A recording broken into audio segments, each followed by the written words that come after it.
Transmitiendo desde Nueva York para Estados Unidos y América Latina, esto es Filos Conecta. Un espacio para conversar y hacer nuevos amigos alrededor de los valores judeocristianos. Aquí podrás conocer lo que la Biblia enseña acerca del pueblo de Israel. Recibamos al director de Filos Latino, Jesse Rojo. Saludos amigos de Filos Latino y gracias por sintonizar a Filos Conecta, la programación radial y digital de Filos Project. Bueno, mis hermanos, estamos regresando después de una semana muy intensa para nosotros en Filos. Estuvimos organizando lo que era el evento más grande y más importante del año para nuestro trabajo. Organizamos una junta nacional en el Mall Nacional de la capital de Estados Unidos, donde miles de cristianos, judíos, latinos, americanos, latinoamericanos, de todos trasfondo y denominación participaron y fueron parte de este gran evento para mandar un mensaje a toda la nación de que sí se puede combatir el odio con esperanza, el odio con amor, con bondad. Si la voz del amor no está donde el pueblo lo puede escuchar, ¿cómo podemos combatir el odio que ellos escuchan? El odio que ellos exponen en las redes sociales. Es por eso que animamos siempre a nuestros hermanos y hermanas en esta gran batalla, la batalla por la verdad, la batalla por nuestros valores, a hacer presencia.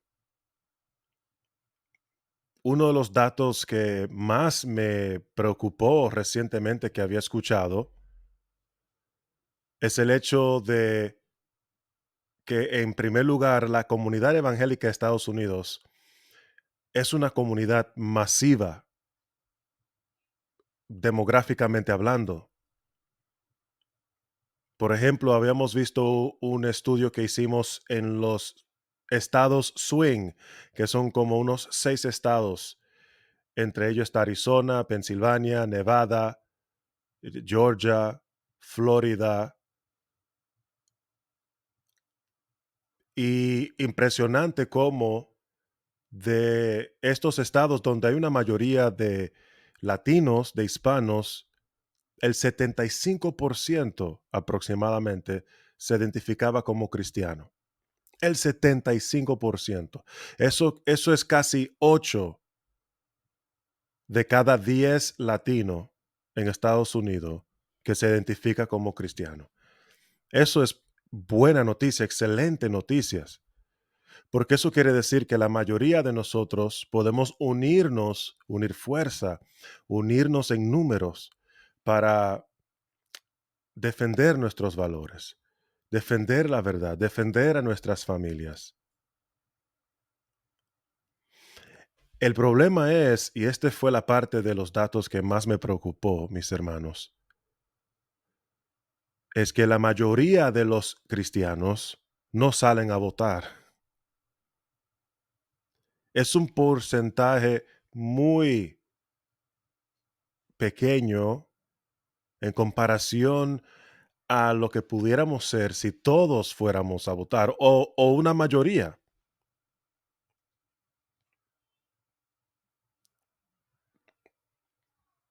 Eso serían, ¿cuánto aproximadamente? Como unos 50 millones, unos 45 millones de votantes en Estados Unidos que se identifican como cristianos.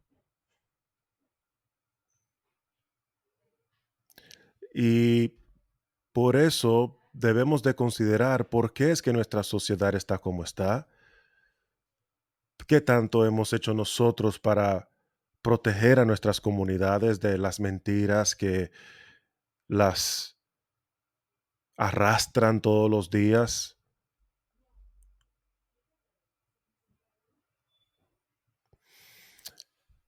Vamos a hablar sobre lo que hemos celebrado en este gran evento que hicimos a nivel nacional, que era el primer aniversario del 7 de octubre, de ese día eh, tan solemne por los actos horrendos que tomaron lugar en ese día, donde hubo la mayor matanza de israelíes y de judíos que se ha visto después del Holocausto.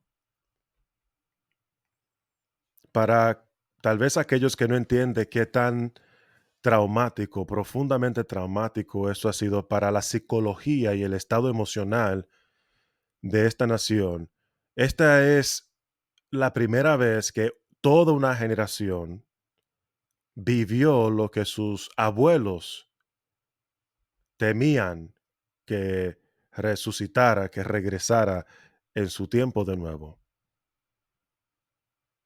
Toda una generación se despertó al odio, este odio profundo y diabólico que se dirige a este pueblo particular en el mundo.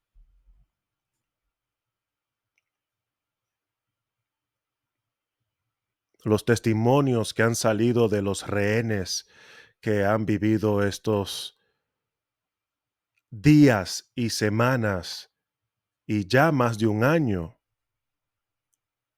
bajo los túneles de terror en la franja de Gaza. Y es un evento que, a consecuencia de lo que sucedió en el 7 de octubre, resultó en miles y miles de vidas de palestinos inocentes que estuvieron en medio de todo esto.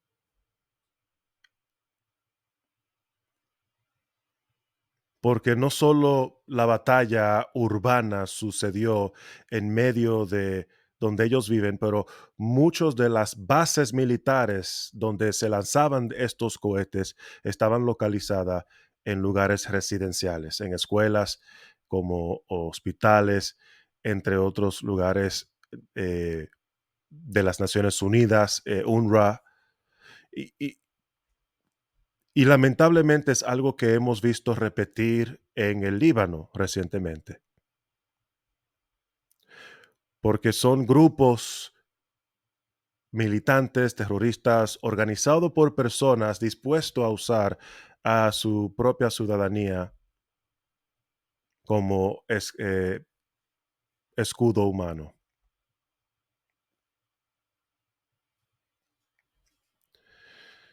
Bueno, en ya más de un año de lo que hemos vivido, pudiéramos pasar horas realmente hablando de todo lo que hemos visto a lo largo de este año. Lo que queríamos hacer, por lo menos en estos próximos programas, es resaltar algunas de las declaraciones que se han hecho a lo largo de este año. Y son declaraciones que elegimos porque vimos que es una oportunidad para aprender, para ver lo que muchas veces se dicen y se dicen desde plataformas muy influyentes. Y son declaraciones que afectan nuestras opiniones. La mayoría de los hispanos en Estados Unidos usan las electrodomésticos o los dispositivos, los celulares, más que cualquier otro grupo en Estados Unidos. Y como resultado, el vehículo de mayor impacto en la opinión hispana en muchos de estos temas, incluyendo Israel, son las redes sociales y los medios de comunicación. Es lo que nuestra gente escucha en la radio, lo que ven en las noticias, lo que encuentran en las redes sociales. Y entre lo que ellos ven en las redes sociales se hacen ciertas declaraciones muy virales y son declaraciones que personas usan para justificar tal vez algún punto de vista político o alguna ideología religiosa o política. En estos casos que vamos a usar, queremos resaltar lo que han dicho algunos presidentes de América Latina, muy conocidos, y quiero que ustedes vean y noten cierto patrón en cada una de estas figuras. Todas las naciones han participado en este conflicto de una manera u otra, o por voto o por alguna declaración, ¿verdad? Es una guerra que hemos visto llegar al ámbito internacional como al ámbito digital. Y algunas veces se solapan, ¿verdad? Cuando es un líder de mucha influencia usando una plataforma como Twitter, Instagram, entre otros. Y yo voy a medida que yo le voy a dar como dos o tres ejemplos, si me da tiempo hacerlo, y obviamente voy a darle una respuesta a lo que escuchamos, porque en muchos casos vemos que son errores históricos que se cometen, que son conclusiones a veces que llegamos por una interpretación histórica errónea con respecto al conflicto, con respecto al pueblo de Israel.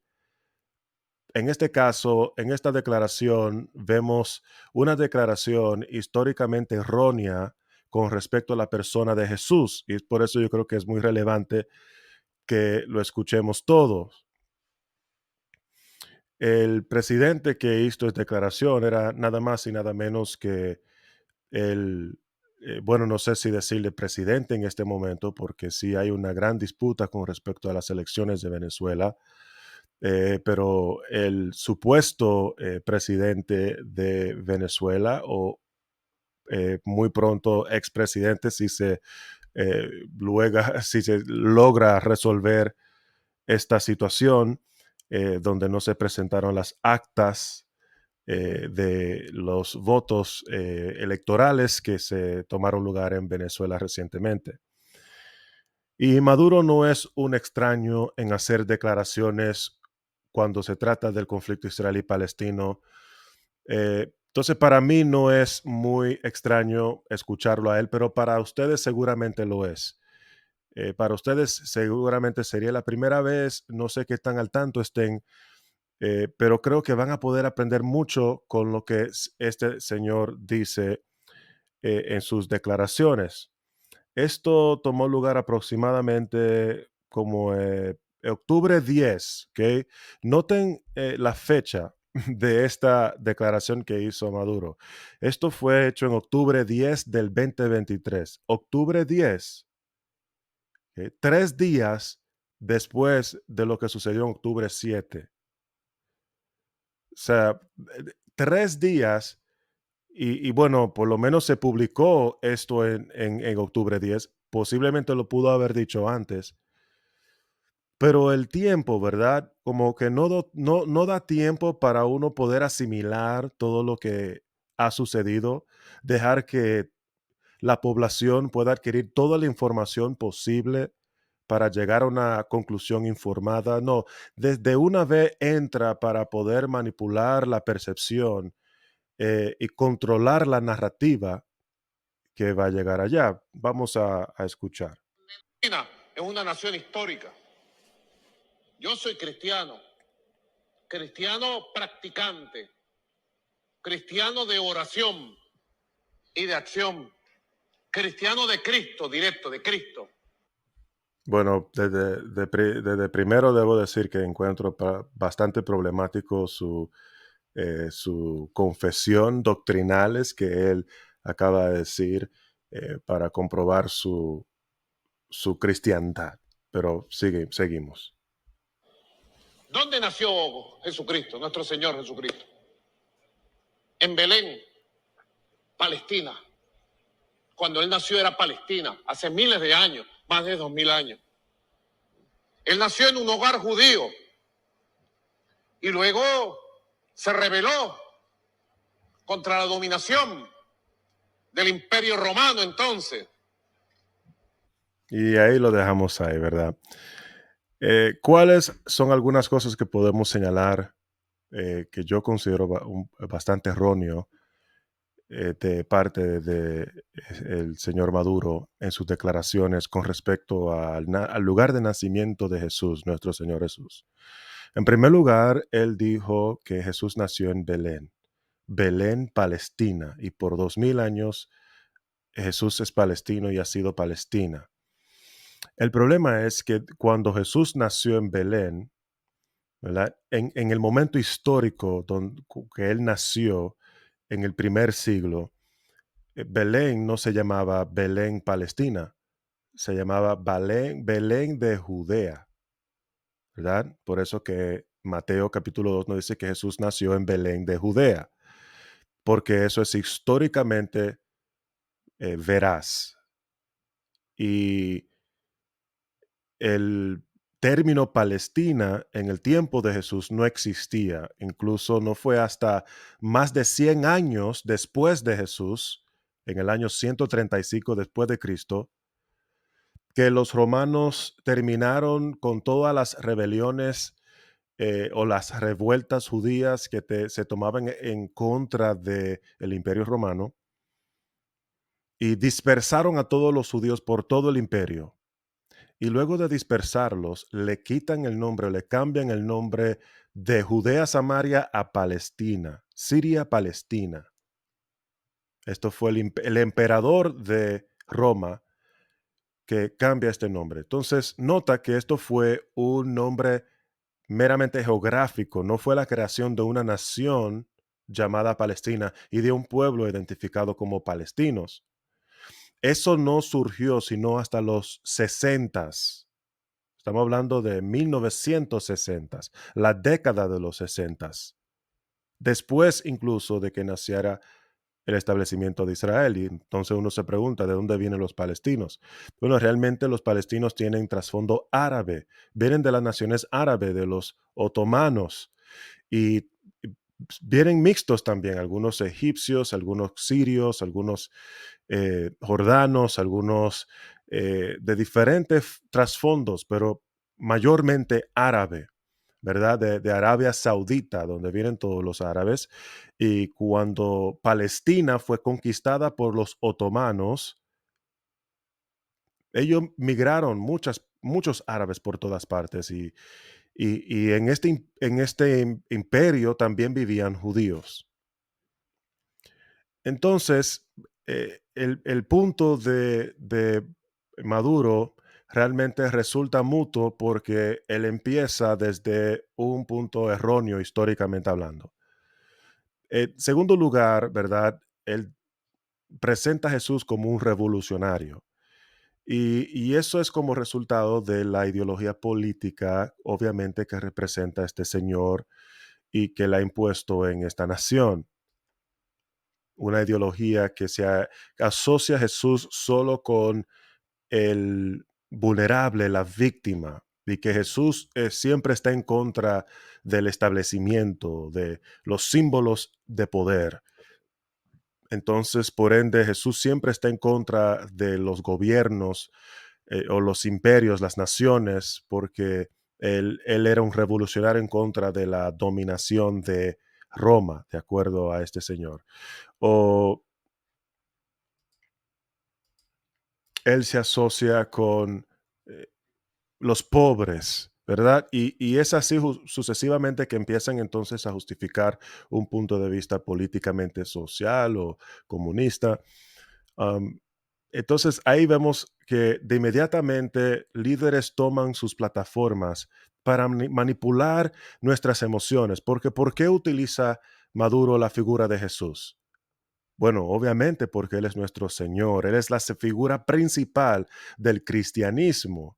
Y si Jesús es palestino, por ende, si tú eres cristiano, debes de solidarizarte con los palestinos. Yo recuerdo visitando el San Salvador y esta fue la primera vez que ganó Bukele y estábamos con una delegación cristiana de líderes cristianos hispanos en Estados Unidos. Tuvimos el privilegio de reunirnos con Bukele. El Bukele ganó porque él recibió un apoyo fuerte de la comunidad cristiana en El Salvador. Regresamos al punto de votar.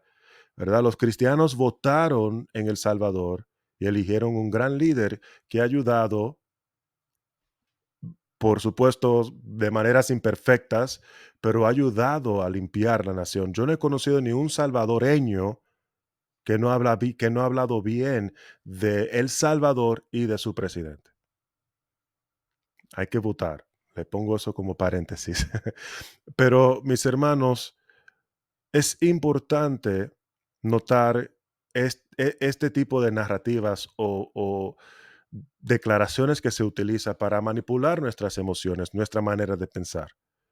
Jesús no hubiese reconocido una identidad como Palestina. Él se hubiese visto como un israelita, como descendiente de David, como el rey que se supone que él debió de haber sido para esta nación. O sea, yo no entiendo la lógica, porque si Jesús estuviera aquí, la única identidad política que él hubiese tenido es ser rey de Israel, ¿verdad? Y rey del universo a la misma vez. Pero yo creo que ustedes me entienden, ¿no es cierto? Descendiente de David, heredero del trono de David para siempre.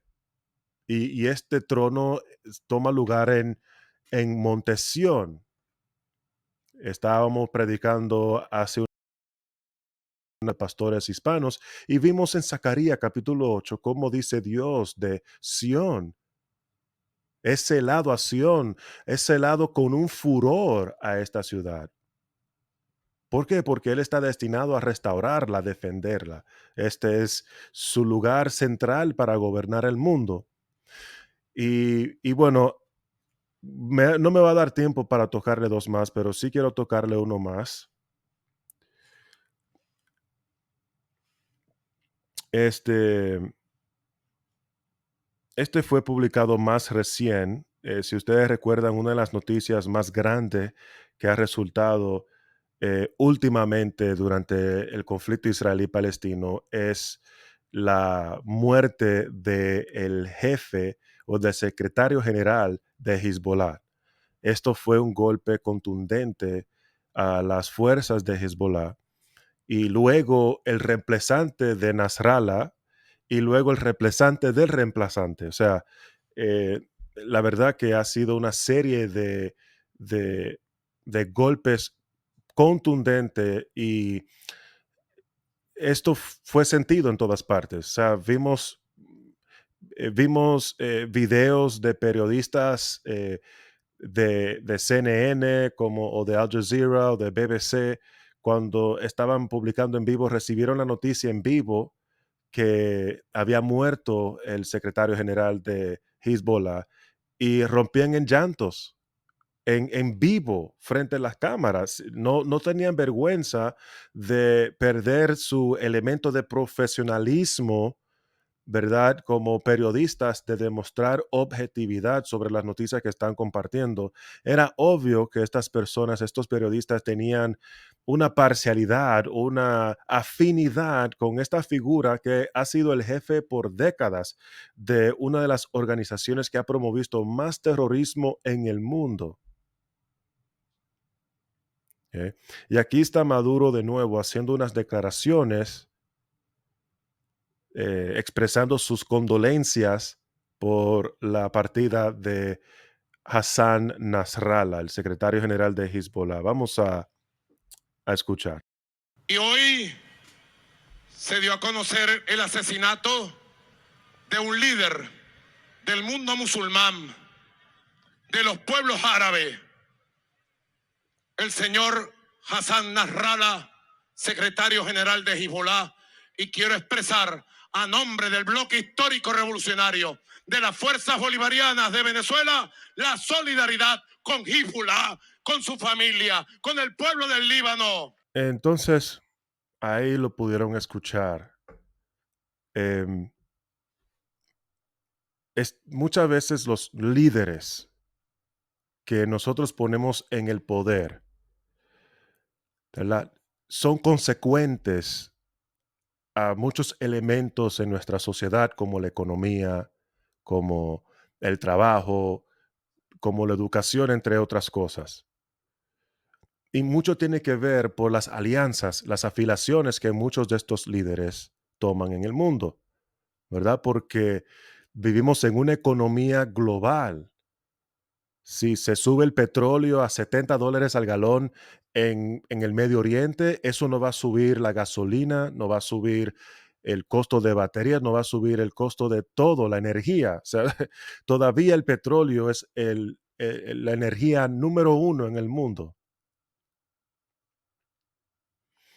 Entonces, aquí obviamente vemos una alianza entre dos naciones petroleras, porque Venezuela tiene también un almacén de petróleo, el mayor en toda América Latina. Por eso, una vez en su historia, Venezuela era la tercera nación más próspera en el mundo, la tercera en el mundo, y era la número uno en América Latina. Hoy es, no recuerdo, pero está por el piso. Y lamentablemente es como resultado de la política que se ha impuesto, de las alianzas que se han hecho a nivel internacional.